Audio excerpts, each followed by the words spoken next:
In its final report on the destruction of World Trade Center Building 7, NIST, the National Institute of Standards and Technology, went out of its way to avoid investigating the use of explosives.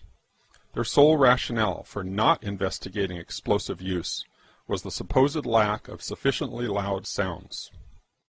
NIST computed what they claimed would be the minimum loudness of an explosion that could sever Column 79 with a single blast. Then they claimed no observers detected explosions as loud as their predictions. This size blast would have produced an incredibly loud sound that was not recorded on videos of the collapse nor reported by witnesses. On the basis of this artificial threshold of interest, they swept aside all evidence of actual explosions and concluded that no explosives contributed to the destruction of the building. We did not find any evidence that explosives were used in the collapse of Building 7. Yet there was voluminous evidence of explosions. Here's one of the guys who can tell you I'm okay, all right? Here, hold on. You want to call your mother or something? You heard explosions, like boom. We just heard one more explosion. That's about the fourth one we've heard. Craig Bartmer was a policeman who was near Building 7 as it started to come down. It was nothing I would ever imagine seeing in my life. You know, the thing started peeling in on itself, and I mean, there was an umbrella of crap 7 feet over my head that I just stared at. And somebody grabbed my shoulder and I started running, and the shit's hitting the ground behind me. And the whole time you're hearing boom, boom, boom, boom, boom. So I think I know an explosion when I hear it. A few blocks up West Broadway, looking toward the World Trade Center in the distance, Ashley Banfield was conducting an interview for MSNBC. You were just told by police that you should move out of your... The mic was set to pick up speech a few inches away. From the involuntary startle response, oh my God, we know explosions are being heard. However, listening closely, we discover that the microphone did indeed pick up the sounds of explosions, but very faintly.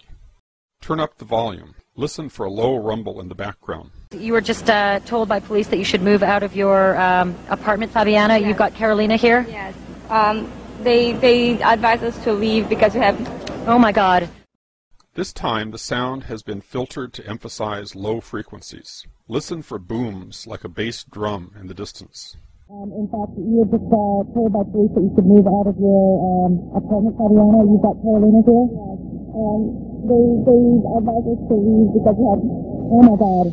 Here's a different version, filtered to emphasize the mid-range sounds. The bass drum is gone. I would describe the blast sound like a train on a bumpy track. You were just told by police that you should move out of your apartment, Fabiana. Yes. You've got Carolina here? Yes.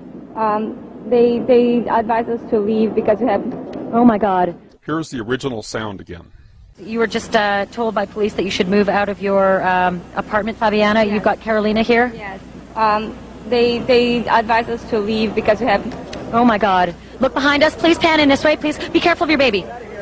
This is it. That's the building coming down. Oh my God. Oh my God. Oh my God. No. No. If you didn't hear the blasts, back up, use earphones, turn up the volume, and listen again. There were 2 blasts, followed by 7 more, regularly spaced, all in 2.5 seconds. Craig Bartmer's testimony may come to mind. The whole time you're hearing boom, boom, boom, boom, boom. I think I know an explosion when I hear it. When we hear the sharp, regular series of sounds in the background, the building has not yet started to fall.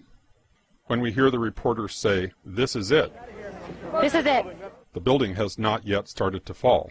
The fall of the building corresponds to the crescendo in the crowd response. Here is another street scene with the building in full view. The crowd responds almost immediately as the building starts to fall. This occurs just after the reporter says, "This is it." This is it. Oh my God. Oh my God. Therefore, the blasts we heard occurred seconds before the building started to fall. When Ashley Banfield says, "This is it," it is because she has been previously told to expect Building 7 to come down. The brown building, the tall one, is number 7 World Trade Center. I've heard several reports from several different officers now that that is the building that is going to go down next. Back in the studio, the anchor, Brian Williams, not only had foreknowledge of the collapse, he had a ready explanation. What we've been fearing all afternoon has apparently happened. We were watching number 7 World Trade, which was part of the ancillary damage of the explosion and collapse of the other 2. Just as Ashley Banfield was told, Brian Williams was told. There is indeed evidence that even the top fire officials were told. We are on the phone with New York Fire Department Lieutenant David Restuccio. Lieutenant, where are you right now? I'm at the corner of Northmore Street and Greenwich Street. Can you confirm it was number 7 that just went in? Yes, sir. And you guys knew this was coming all day? We had heard reports that the building was unstable and that it eventually would either come down on its own or it would be taken down. Those in control of the story were planting the official narrative in our psyches in real time as events unfolded, using the press and even the fire and police departments as their unwitting agents. We are getting information now that one of the other buildings, Building 7 in the World Trade Center complex, is on fire and has either collapsed or is collapsing. And clearly those fires continue to burn at about 4:15 Eastern Daylight Time. Building number 7 was going to collapse. That appears to be what has happened now.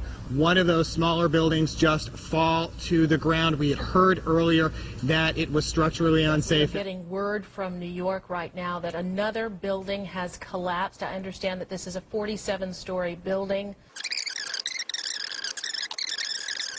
Information, of course, take a look at that right-hand side of the screen. It's going down right now. There it is. Yep. It went down right there. This is not from an explosion or an aircraft at this point, from our knowledge. The information that we have is that this is a building that probably was incredibly structurally damaged. NIST is being dishonest.